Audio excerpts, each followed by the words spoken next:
Kamu tahu nggak, banyak orang semangat banget ngomongin investasi, tapi dompetnya masih bocor di mana-mana. Lucunya, mereka sibuk nyari return tinggi, tapi nggak sadar, arus kasnya sendiri udah banjir minus. Masalahnya bukan di investasinya, tapi di cash flow yang bocor kayak ember bolong. Kamu bisa isi air sebanyak apapun, hasilnya tetap aja habis.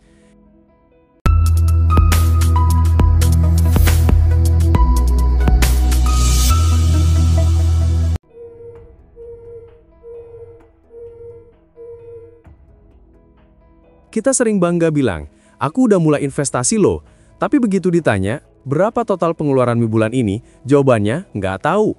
Kita ilustrasikan aja. Kamu gaji 7 juta, pengeluaran 6 juta, tapi entah kenapa saldo tinggal 500.000 di akhir bulan.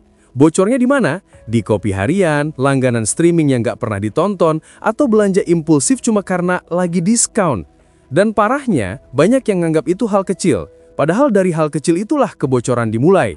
Sama kayak kapal tenggelam bukan karena badai besar, tapi karena retakan kecil yang nggak ditambal.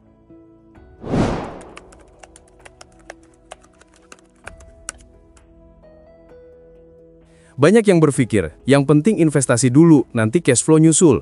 Padahal itu kebalik. Investasi itu langkah kedua, bukan pertama. Langkah pertama itu, beresin arus duitmu dulu. Kalau duit kamu bocor terus, investasi nggak akan nyelemetin. Kenapa? Karena hasil investasimu bakal hilang buat nutupin kebocoran itu. Kita realistis aja, nggak ada investor sukses yang nggak ngerti cash flow-nya sendiri. Kalau kamu nggak bisa kontrol uang masuk keluar, kamu cuma ganti bentuk pengeluaran aja. Dari belanja barang, jadi beli saham tanpa arah.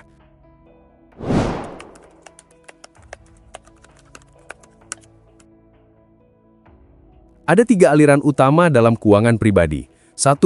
Income, uang masuk, gaji, bonus, side job. 2. Outcome, uang keluar, kebutuhan, keinginan, gaya hidup. 3. Savings and investment, tabungan, dana darurat, investasi. Masalah muncul saat outcome lebih tinggi dari income. Dan itu sering, bukan karena gaji kecil, tapi karena gaya hidup yang nggak sesuai kemampuan. Coba kamu tulis semua pengeluaran selama sebulan. Serius, catat sekecil apapun. Dari situ kamu bakal sadar betapa banyak kebocoran halus yang selama ini nggak kamu sadari.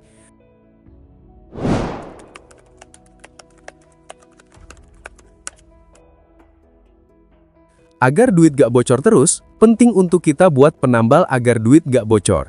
1. Buat sistem budgeting realistis. Gunakan metode 50-30-20.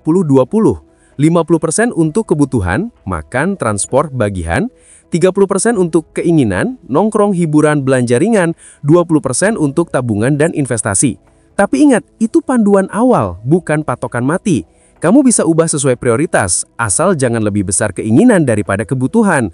2. Pisahkan rekening. Jangan campur uang kebutuhan, tabungan, dan investasi. Pisahkan sejak awal biar kamu tahu mana uang hidup, mana uang tumbuh. 3. Evaluasi tiap akhir bulan. Luangkan waktu buat refleksi finansial. Lihat pengeluaran yang bisa dikurangin. Kamu bakal kaget sendiri lihat betapa banyak hal yang bisa disesuaikan.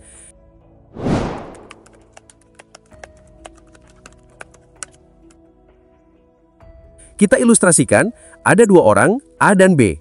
Dua-duanya gajinya 10 juta. Dua-duanya investasi 1 juta per bulan. Bedanya, A masih suka jajan berlebihan, beli gadget baru tiap ada promo, dan cicilannya numpuk. Sementara B, hidup lebih sadar, punya catatan keuangan, dan tahu batas. Setahun kemudian, investasi A cuma numpang lewat. Investasi B justru mulai tumbuh dan stabil. Bukan karena jumlahnya besar, tapi karena arus duitnya nggak bocor.